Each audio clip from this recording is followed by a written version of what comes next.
Gawat, media Australia sebut Indonesia neraka COVID-19. Pulau Jawa berada di ambang kehancuran. Di lain sisi, Menko PMK, status Indonesia sudah darurat militer. Gawat. Mahasiswa Ambon mulai demo, tolak PPKM Mikro, teriakan revolusi. Media Australia sebut Indonesia neraka COVID-19. Pulau Jawa berada di ambang kehancuran. Media Australia dikecam warganet setelah menyebut Indonesia sebagai neraka COVID. Dalam sebuah artikelnya, banyak yang menyebut itu adalah judul terburuk yang pernah ada. The Australian mengulas tentang kondisi pandemi COVID-19 yang akhir-akhir ini di Indonesia dan menyebut dalam judulnya Indonesia COVID Hell as Aussie Hotspot Revenge. Kuburan dan rumah sakit yang penuh dengan pasien COVID-19 telah mengubah wajah Indonesia ketika militer berpatroli di tempat-tempat yang populer di Australia dan membersihkan mereka dari orang asing. Tulis The Australian di artikelnya. Tak lama, artikel tersebut langsung banjir kecaman dari warganet Indonesia di media sosial. Salah satunya bahkan menyebutkan jika itu adalah salah satu judul yang paling buruk. Judul terburuk yang pernah ada di Australia, tulis seorang warganet. Oh my god, itu mengerikan, timpal warganet lain.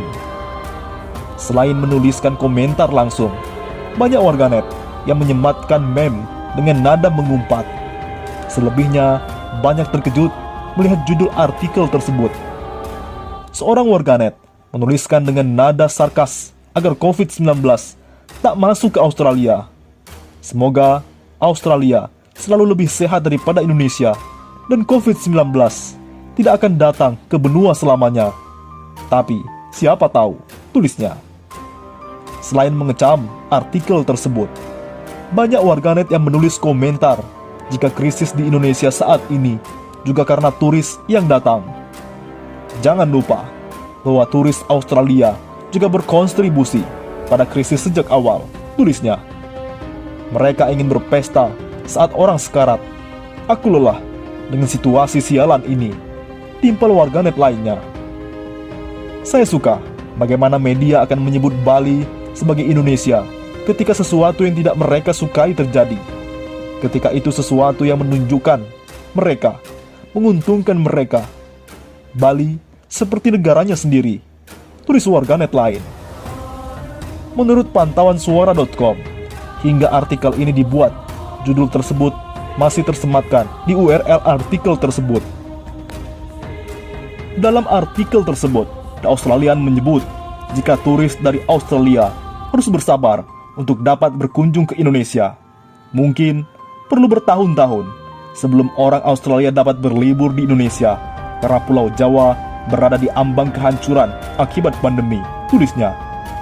Media Australia juga menyebut jika kondisi Indonesia saat ini mirip adegan-adegan yang ada di film horor.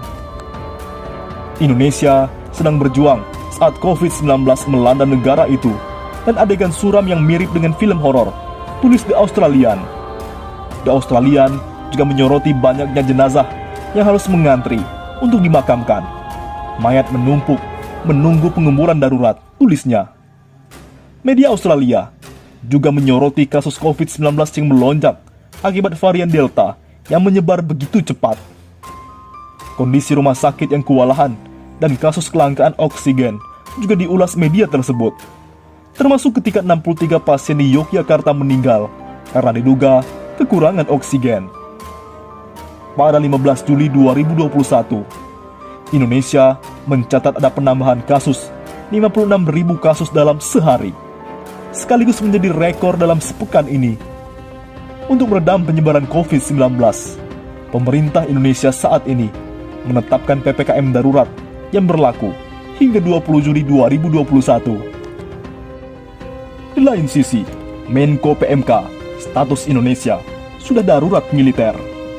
Menteri Koordinator Bidang Pembangunan Manusia dan Kebudayaan PMK, Muhadjir Effendi menyampaikan bahwa sebetulnya saat ini kondisi pandemi COVID-19 membuat Indonesia berstatus darurat militer. Sebenarnya, pemerintah sekarang ini walaupun tidak declare atau dinyatakan, kita ini kan dalam keadaan darurat militer. Jadi, kalau darurat itu ukurannya tertib sipil, darurat sipil, darurat militer, darurat perang. Nah, kalau sekarang ini sudah darurat militer, kata Muhajir saat kunjungan kerja di Sleman, Yogyakarta, Jumat 16 Juli. Status ini, kata Muhajir, lantaran Indonesia tengah berperang melawan musuh yakni virus corona atau COVID-19 yang tidak terlihat. Kenapa? Status darurat militer. Karena kita berhadapan dengan musuh yang tidak terlihat, dan musuh tidak terlihat ini di dalam pertempurannya tidak memakai kaidah hukum perang, karena semua dianggap kombatan oleh COVID-19 ini. Ganasnya musuh makin terlihat nyata, dikatakan Muhajir. Dulu, ia tidak mengira jika ibu hamil dan anak-anak itu tidak bakal jadi korban ganasnya virus asal Tiongkok Cina itu. Namun nyatanya, saat ini banyak ibu hamil dan anak-anak yang jadi korban. Dulu, kita kira bahwa orang hamil, anak-anak bisa jadi tidak jadi sasaran. Sekarang malah anak-anak dan ibu hamil sudah banyak yang jadi korban meninggal, yang sudah mulai banyak. Berarti, ini perang asimetris menghadapi COVID-19 ini. Demikian Muhajir. Mengejutkan, Jenderal Andika Perkasa gantikan Luhut Binsar Panjaitan. Presiden Joko Widodo diharapkan bisa mempertimbangkan Kepala Staf Angkatan Darat KSAD, Jenderal Andika Perkasa, untuk menjadi Komandan Kebijakan Pemberlakuan Pembatasan Kegiatan Masyarakat atau PPKM Darurat. Andika dinilai layak menggantikan posisi Luhut Binsar Panjaitan karena telah gagal selama 2 minggu menjadi koordinator PPKM Darurat Jawa dan Bali.